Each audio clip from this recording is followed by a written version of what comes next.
Bien, buenas tardes a todos, bienvenidos a Findes.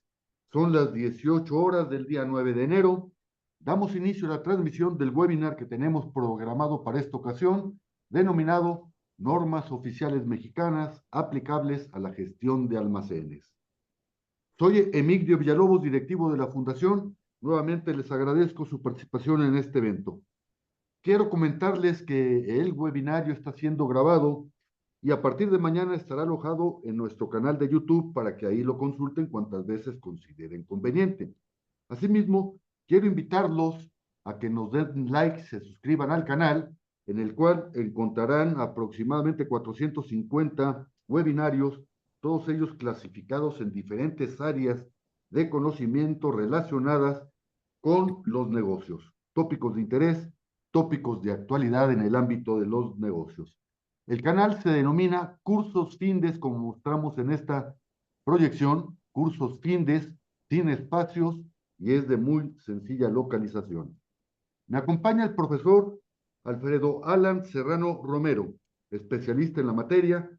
Será él quien conduzca el webinario y a quien cedo el micrófono, no sin antes invitarles a que formulen sus preguntas, nos den sus comentarios y sugerencias, y al término de la plática dispondremos de algunos minutos para atenderles. Alfredo Alan, buenas tardes. ¿Podemos iniciar, por favor? Muy buenas tardes, director. Buenas tardes, participantes. Me voy a permitir poner la presentación.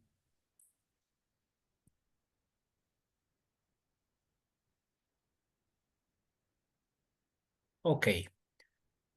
Bueno, pues vamos a empezar con el webinario Normas Oficiales Mexicanas aplicables a la gestión de almacenes. ¿Cómo es que todo este contexto se da? Pues obviamente este contexto se da a partir de pues que las instalaciones normalmente tienen condiciones tanto externas como internas, las cuales tienen incidencia en la salud de los trabajadores. Y todo esto se da en una estructura legal, la cual pues obviamente partimos como elemento central de la Constitución Política de los Estados Unidos Mexicanos, de tratados internacionales, y a partir de ahí va a caer en cascada lo que es la Ley Federal del Trabajo, normas, leyes y reglamentos, y todo esto para poder, pues obviamente, crear ambientes laborales seguros para nuestra gente, ¿verdad? Para nosotros. Esta parte es un elemento muy importante que en la nueva gestión de la seguridad ha tomado especial importancia, ya que muchas veces los trabajadores no son los que llegan enfermos, ¿verdad? Sino obviamente el puesto de trabajo con todos estos factores, ¿verdad? Físicos, psicosociales, pues obviamente enferman a este trabajador o inclusive pueden llegar a causar enfermedades o patologías, ¿verdad? De larga duración que inclusive lo inhabilitan. Entonces, en este contexto, pues obviamente la estructura legal pues obviamente forma un elemento imprescindible que obviamente nosotros como responsables de áreas de gestión de almacenamiento, pues obviamente tenemos que cuidar. Si bien en muchas organizaciones tenemos personas responsables de la seguridad no es nada más un elemento propio de estas personas que dirigen o gestionan esta parte, sino la seguridad es un elemento integral en el cual pues obviamente todos debemos de estar interrelacionados, en el cual pues obviamente todos tenemos una participación directa e indirecta y obviamente debemos de conocer para poder exigir esas condiciones laborales, pues obviamente que sean seguras, ¿verdad? Obviamente esas condiciones que nos permitan operar. Primero que nada, pues obviamente se va a desprender lo que es la Ley Federal del Trabajo, en donde obviamente nos exige una duración máxima, pues obviamente a la cual estamos obligados. En cuestiones de día, pues obviamente es de 8 horas esa jornada, y obviamente en cuestiones nocturnas actualmente es de 7. Obviamente ya hay cierta revisión, ¿verdad? Para cambiar esta cuestión de 48 horas a 40 horas por semana, ¿verdad? Y obviamente va a haber cambios en la Ley Federal del Trabajo si se aprueba esta parte. Pero un elemento importante que no debemos de tener, digamos, desenfocado es el artículo 132, en donde obviamente los patrones están obligados a proporcionar a los trabajadores los instrumentos, los útiles o los materiales necesarios para que estos desarrollen su trabajo. Aquí obviamente nos encontramos en muchas organizaciones que esto no se da al 100%, ¿verdad? Y estamos violando pues este artículo de la Ley Federal del Trabajo. ¿Por qué? Porque obviamente a partir de esto puede minimizar los riesgos si obviamente el personal tiene las herramientas o los instrumentos adecuados. Por otro lado, hay otro elemento importante que es el Reglamento Federal de Seguridad y Salud en el Trabajo. Este reglamento va de la mano con toda la normatividad oficial mexicana. Y obviamente es un elemento trascendental en donde nosotros vamos a poder identificar toda la parte de obligaciones del patrón, obligaciones de los trabajadores y toda la normatividad que va a estar dada en artículos. Y un elemento muy importante aquí es que los patrones están obligados a realizar un diagnóstico de seguridad y salud en el trabajo. Muchas veces evaluamos la normatividad o muchas veces hay inspecciones y de repente nos preguntan, ¿cuál es la altura máxima de estivas? En realidad, si lo vemos en la normatividad oficial mexicana, no hay un elemento que nos permite evaluar este punto. ¿Cuál es la altura máxima a la cual debemos de estivar? Pero tenemos una herramienta importante, que es este artículo 7 del reglamento, que nos dice, haz un diagnóstico de seguridad y salud en el trabajo. Si esa estiva de 15 metros, por decir un número, que pareciera una cuestión insegura, si nosotros hacemos la evaluación y ese diagnóstico de seguridad y determinamos que la estructura en donde están estivados esos materiales es una estructura adecuada, una estructura robusta, que soporta ese peso, y obviamente tenemos los equipos, la capacitación, el entrenamiento y todos los factores de riesgo controlados, pues obviamente no importará que esté a 15 metros de altura.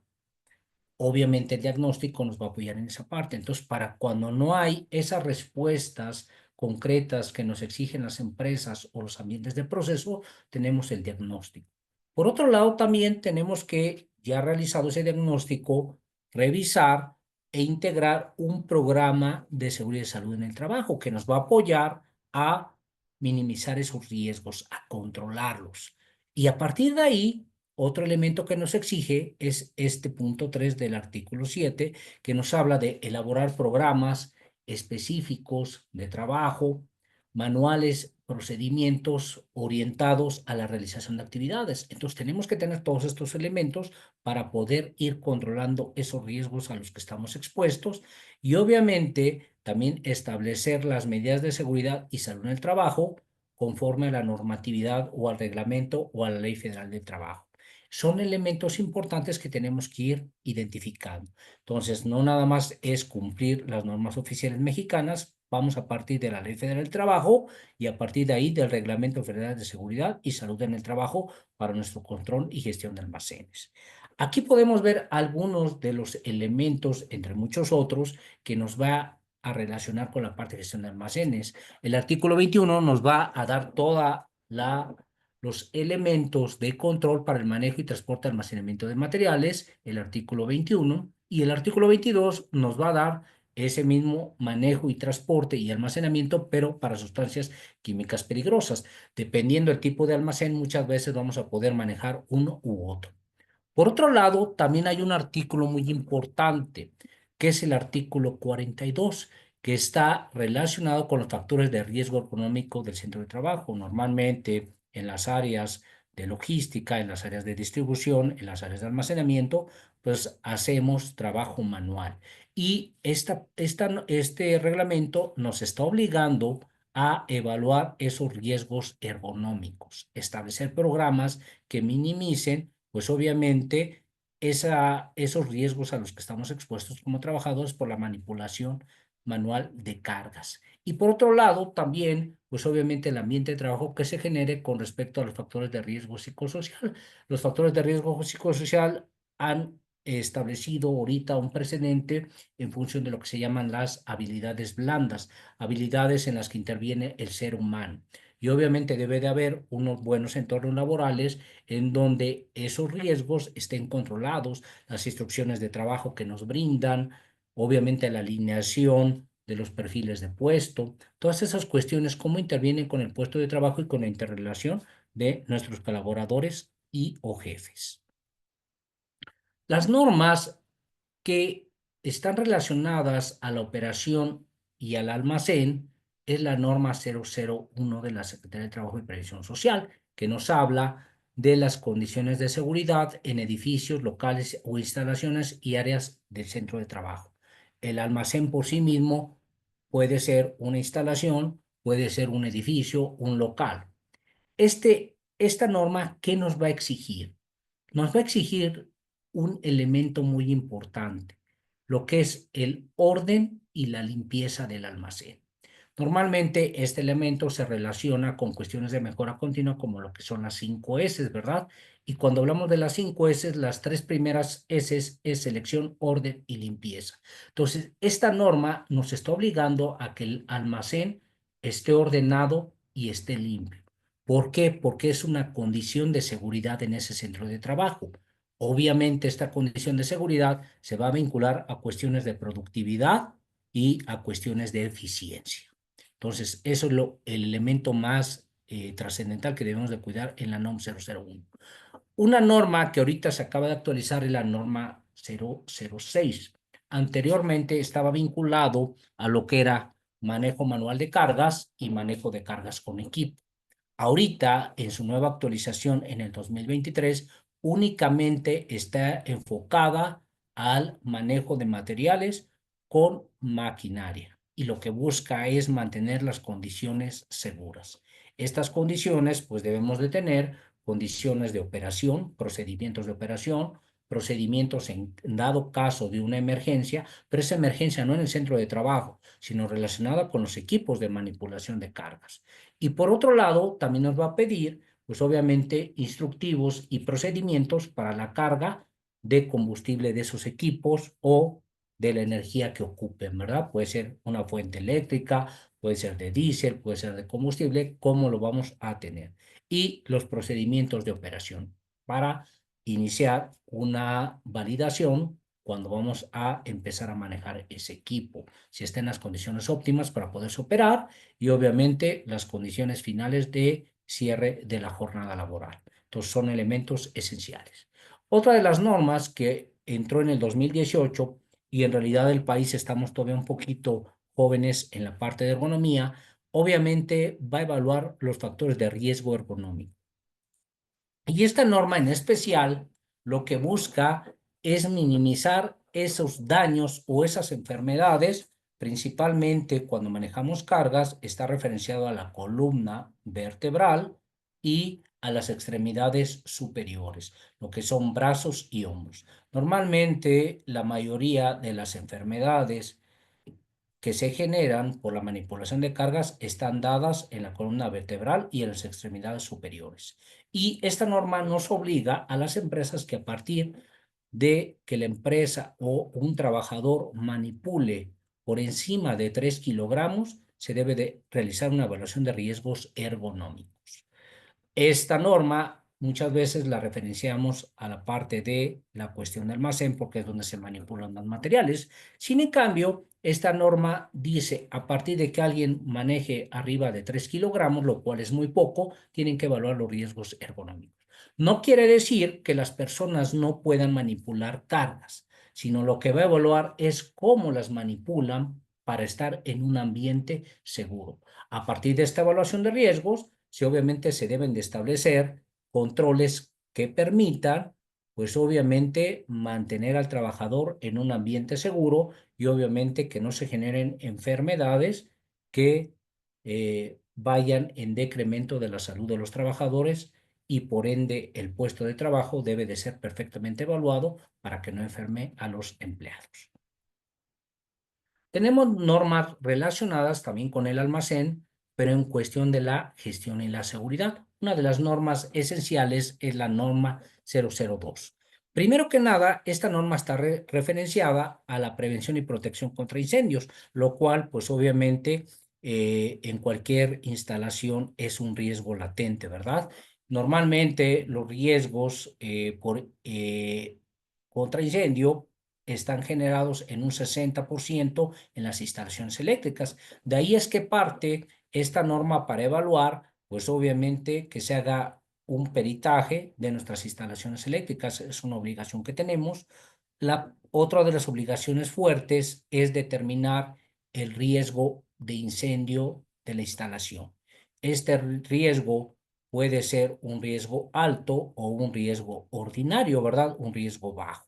A partir de esta evaluación, nosotros vamos a generar, pues obviamente, una serie de acciones y de controles para identificar cuáles sean los equipos más idóneos en caso de que se genere un conato de incendio. Entonces, nos pide la evaluación de riesgos y la evaluación del sistema eléctrico. ¿Qué más nos va a pedir? Pues obviamente en muchas empresas manejamos también lo que es gas natural o gas LP. Entonces, también tenemos que tener una evaluación de estos sistemas, ¿verdad? Y esa evaluación, pues obviamente a través de un peritaje que permita saber que están bien estas instalaciones. Y otro elemento importante a partir de estos riesgos, pues obviamente evaluar todos los dispositivos que nos van a ayudar, como son extintores o sistemas sprinkler, para ver si están funcionando correctamente.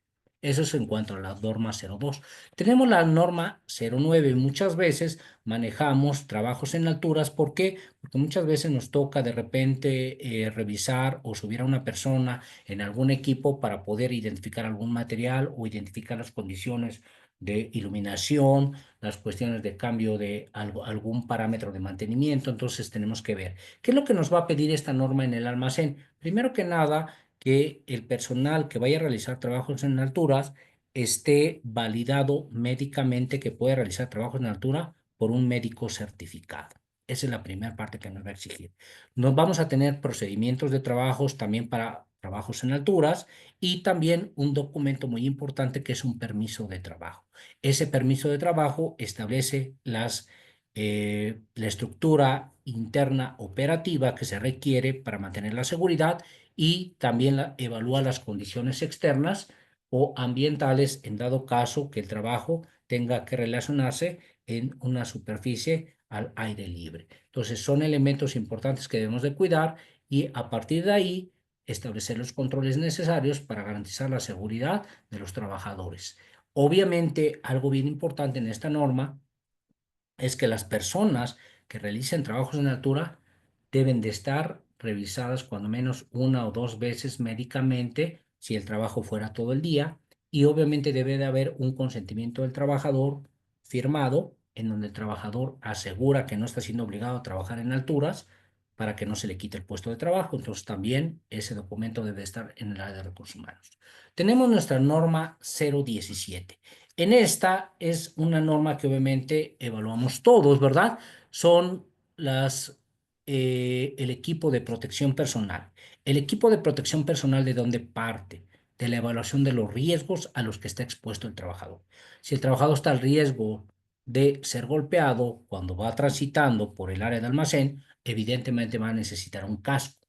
Si el trabajador está expuesto a golpearse en una tarima, evidentemente va a tener un zapato contra impacto. Entonces, esta norma nos exige que evaluemos los riesgos a los que está expuesto el trabajador al realizar sus actividades. No es por el puesto ni por la actividad, es por los riesgos a los que estamos expuestos. Posteriormente tenemos otra de las normas importantes que es la norma 025, condiciones de iluminación. Aquí la ley nos va a exigir que haya un peritaje de las condiciones de iluminación y ese peritaje debe de ser avalado por la Secretaría de Trabajo y Previsión Social. Independientemente de que nuestra empresa tenga una buena iluminación, necesitamos el peritaje. En un área de almacenamiento rudo, lo mínimo que necesitamos de iluminación son entre 200 y 300 luxes. Así se mide. Lo que va a ir a evaluar esta empresa que garantice que cumplimos es si cumplimos esos niveles en función de qué, de las horas pico de trabajo, de los tipos de materiales que almacenemos, del tipo de operación que tengamos para poder certificar si estamos en nivel de cumplimiento o no de iluminación. Si no cumplimos, obviamente van a emitir las recomendaciones necesarias para que mejore nuestro sistema de iluminación. Y por último, tenemos otra norma que nos aplica, que es la norma 026, que nos habla de colores y señales de seguridad e higiene, ¿verdad? Y también nos habla de la identificación por fluidos conducidos en tuberías. Muchas veces pasan tuberías en nuestros centros de trabajo, para lo cual obviamente tenemos que tenerlas perfectamente identificadas. Pero la parte importante son los colores y las señales de seguridad, en donde tenemos diferente señalética. Tenemos alguna señalética que es de color verde con blanco, que nos va a dar una instrucción de trabajo. Tenemos otra señalética que se ve en los extintores que es rojo con blanco. Esa nos va a hacer mención en dónde están nuestros equipos. Pero también esta de rojo con blanco puede ser prohibitiva. No fumar es rojo con blanco. Entonces ahí hay una como doble dualidad. Tenemos otra señalética que es azul con blanco. Nos habla de una condición obligatoria, pero exclusiva para la seguridad. Entonces, alguien que deba de traer casco debería de ser azul con blanco. No puede decir no entrar con azul con blanco. ¿Estamos de acuerdo? Es únicamente el azul con blanco para la seguridad. Y por último, tenemos el color amarillo con negro, que nos habla de áreas eléctricas o áreas en donde hay ciertos niveles de energía, los cuales es una precaución. Esos son los elementos que tendremos que estar cuidando y obviamente alineando nosotros como responsables del área de almacén con nuestra área de seguridad y salud ocupacional. Son los elementos que debemos de cuidar. Por mi parte sería todo. No sé si tengan preguntas. Adelante, licenciado Emilio. Gracias, Alan, gracias. Bien, el espacio ya está creado para atender preguntas, comentarios y sugerencias. Y mientras ello ocurre, recordarles que todos los jueves a las 18 horas estaremos abordando diferentes tópicos de interés, tópicos de actualidad en el ámbito de los negocios. Y el próximo jueves, jueves 16 de enero, estaremos llevando a cabo el webinario en materia de el valor del dinero en el tiempo. Los esperamos, inviten a sus compañeros, inviten a sus amigos y aquí estamos atentos para atender sus preguntas, comentarios y sugerencias. Lo más común que se podría utilizar para estos efectos es abrir el micrófono, pero también tenemos pues, el chat para efectos de atenderles, ¿verdad? ¿Estamos listos? Bien. Siendo entonces las 18 horas con 22 minutos del día 9 de enero, damos por terminado el desarrollo de este webinario. Muchas gracias a todos, Alan. Hasta luego. A sus órdenes. Tiene una pregunta aquí. Aquí está una pregunta. Adelante, adelante, Alan.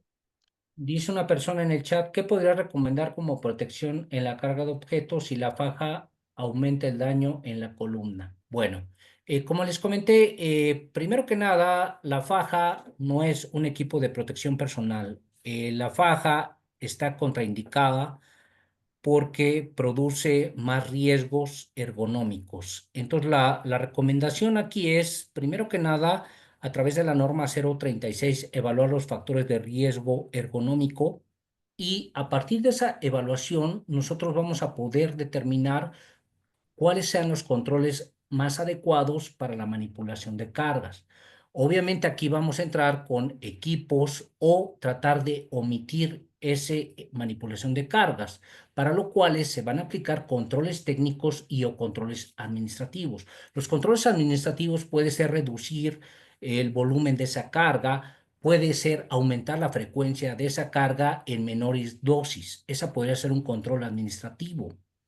Un control técnico podría ser implementar equipos automatizados o equipos que nos ayuden a manipular esas cargas y obviamente tratar de evitar los menores niveles de manipulación por las personas. Esa podría ser mi recomendación. No sé si tengan alguna otra duda o comentario y si quedó satisfecha la duda. Jean-Pierre. Ok, Hola, gracias. buena Sí. tarde. Sí, disculpe, yo tengo una duda. Mire, trabajo en una empresa que almacena materia prima química Y ocasionalmente, como todavía no está pues bien estructurado un programa de mantenimiento, ocasionalmente acude una personita que obviamente no está dada de alta en la empresa, pero sí llega a realizar trabajo en altura. En este caso, ¿cómo podríamos abordar esta situación tomando en cuenta la NOM de trabajo en altura y pues nosotros pudiéndonos como prever de cualquier auditoría o algo así para nosotros escudarnos o tener como bien protegido al trabajador y a la empresa en este tipo de situación? Ok, Daniela, buenas tardes. Primero que nada, obviamente los lineamientos que aplicamos a un proveedor externo o a una persona de la empresa son los mismos lineamientos. Somos corresponsables en la seguridad también de esa persona. Si algo le sucede, la empresa tiene responsabilidad. Mi primera recomendación sería que esa persona tenga el entrenamiento adecuado para trabajos en alturas. Mi segunda recomendación es que obviamente te presente la validación médica esa persona que puede realizar trabajos en alturas y que es apto médicamente. ¿Qué otra cosa tendrías que exigirle? Que esté dado de alta ante el Seguro Social. Esa es una obligación primordial. No lo puedes dejar entrar si no está dado de alta. Otra de las cuestiones que tendrás que evaluar es que obviamente tenga procedimientos de trabajo esa persona y tú validar sus procedimientos de trabajo que sean seguros. Y obviamente se tiene que emitir el permiso de trabajo para trabajos en altura. Es un requerimiento obligatorio de la norma, en donde obviamente en el permiso se va a establecer las condiciones en las cuales se va a realizar el trabajo, las actividades, se va a establecer obviamente los niveles de supervisión, los equipos que requiere, la validación de estos equipos, quién va a estar supervisando, a qué hora va a iniciar el trabajo, a qué horas va a iniciar, a finalizar, las condiciones ambientales internas y externas para garantizar que el trabajo se realice de una forma segura. Entonces tienes demasiados requerimientos que exigir a esta persona. No porque sea externo tienes una responsabilidad. La misma responsabilidad es para un trabajador interno que para un externo. Obviamente, si él está vendiendo un servicio, tendrá que cumplir con todos estos elementos que te acabo de comentar. Perfecto, muchísimas gracias. Para servirte. ¿Alguna pregunta más? Bien, pues nos vemos entonces el próximo jueves, jueves 16 de enero a las 18 horas con el webinario El valor del dinero en el tiempo. Muchas gracias a todos por participar. Alan, estamos en contacto. Gracias. Buena tarde. Gracias. Gracias. Gracias. Gracias, buena tarde.